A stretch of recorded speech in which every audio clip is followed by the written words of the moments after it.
Okay, hello, this is Wmpyr. So yesterday, I made a video talking about the Karambit, and I said to you guys, one of the things I said was a lot of people are into knife boxing as far as Karambit use goes, and if you don't also do knife fencing, that you're going to be severely missing out. Like you're only getting half the picture.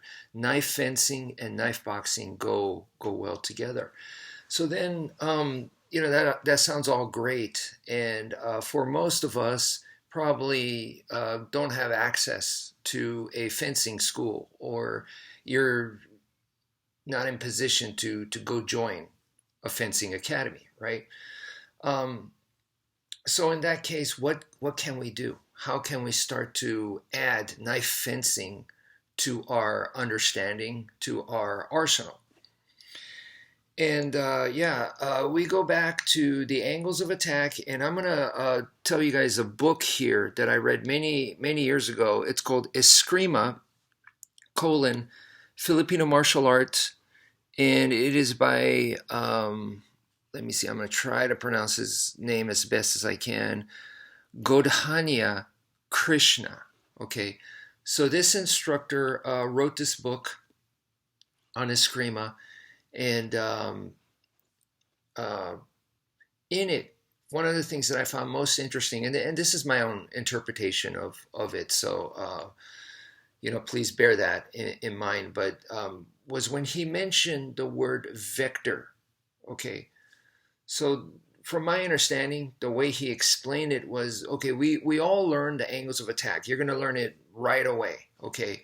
And angles of attack, all it is like you're making these angles of attack, and it's a form, right? So it has a specific sequence, and there's a bunch of these forms. But anyway, you're learning the angles of attack, and he talked about the vector, which is about manipulating that angle. So the first angle is, let's say, in a lot of systems, in a lot of Filipino martial arts systems, the number one is this. It is a diagonal from your dominant hand, usually the right hand, to the bottom left, and you're making a diagonal downward slash, right? So that's angle one. Well, when he talks about the vector principle, he's talking about manipulating that angle, and in this case, angle one. So that angle one could follow this line. Imagine this is a line right here. So it's following this line. And he's saying you're still doing the vector, but it could be here, it could be here, it could be here, here, here. It could even almost be horizontal. And it could almost be vertical, but if it's completely vertical, that's a different angle. And if it's completely horizontal, that's a different angle. But anything in between those two is game. And that's a pretty big variety there. And so learning how to manipulate that and being able to see that and have that control and accuracy, that is what he was teaching, and that is definitely the higher level from you just learn the angles of attack and you're just doing this over and over and over. That would definitely be the next level, right? And what I want to present to you guys today, which is for me, I was doing that kind of training long before this book, but I never had that word vector principle. So I was like, okay, that's really cool. Now I have a name for it, because of this book. Anyway, my next thing was when I started realizing the importance of fencing in combat, in self-defense, right? That elements of fencing is important. Of course, today's sport fencing is a different animal from combat or self-defense, but there's elements of that will definitely be relevant. And so with that, one of the things that I developed was it follows this vector principle, and it's something I call the microgrid. So when you first learn the angles of attack, you're making these big slashes, right? Big, most of them. There are stabs in there too, but a lot of these are these big motion slashes, okay? And of course, you practice that over and over, both hands and all that, typical FMA. But the micro grid that I developed was doing the same thing, the same angles of attack. So let's say it's a 1, 2, diagonal, diagonal, side to side, and then stab. Let's say that's my form.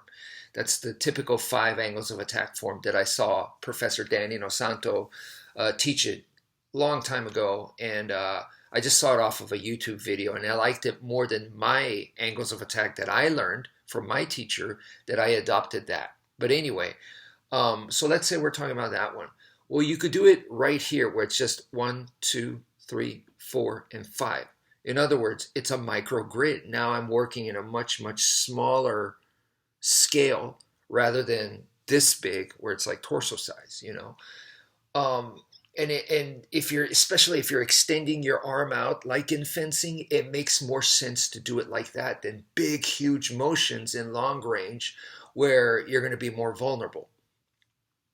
So that was the micro grid that I developed, still following this vector principle. But then in more recent terms, I developed something that I don't really have a name for, but it is now making these angles of attack, these geometrical shapes, because that's really what you're doing. You're creating geometry, imaginary geometry. You're making circles, you're making lines, you're making X's, you're making 8s, you know, that kind of stuff. So was to make it 3-dimensional, which really the new angle or the new plane, should I say, not angle, it's a plane, it's an entire plane, like a new dimension, which is this plane. Imagine before, when you're learning Filipino martial arts, you're really playing on this plane right here. There's like a window in front of you right here, and you're drawing on that window, okay? So we're getting this window and we're putting it down this way to where now it's flat like a tabletop, okay? And you're drawing on that. So once you start playing this way, okay, or even this way, because remember the table's this way, so you're drawing on a flat surface. Imagine that way, okay? So it could be reverse grip, it could be standard, it could be whatever, but you're still, you know, whatever it is, you are now changing the plane, okay? And once you do that, it really much more emphasizes this front and back. So the reach, it emphasizes the reach much more so than your typical level 1 FMA, which is, it's here. This does not emphasize reach. And the beauty of this is, because it doesn't emphasize reach, I've said to you guys, is that really the power formation is vertical or horizontal. So if I need to hit something hard, it relies on an up-down motion. So I could go from down to up like an uppercut, or I could drop my fist down going downwards, right? Like a hammer fist, or like, you know, like a gorilla type attack. And of course you could also go side to side. And this is great because a lot of people operate on front and back. So that means they're not going to be used to my motions as much. And also in a closer distance, I don't have to manage distance as much. I could just go like that. I could go up and down, I could go side to side, and I could still make my stuff work. Whereas a lot of people, they're going to feel like, oh, I'm too close, I need to back up, and they can't punch effectively. So they need to manage distance. This is harder, you know, it's more steps there. But like I said, in long range, reach, distance, super important. Obviously in MMA, boxing, kickboxing, super important. That's why they tell you the reach before the match between the two fighters, who has the reach advantage, because it is proven to be significantly, it is a factor that you can't ignore. So in fencing, reach is definitely a factor. And by now working on this plane right here, this tabletop plane, we are able to now play better the reach game. So that is the fencing aspect that is missing. So normal Filipino martial arts, normal angles of attack and all that they teach you, you know, that could mix pretty well with knife boxing. But to convert it to knife fencing. I believe this is the missing step here that would really, really help, once again, your fencing concepts, and definitely improve your long range and your knife skills. So that's it for now. Thank you for viewing, and take care, folks.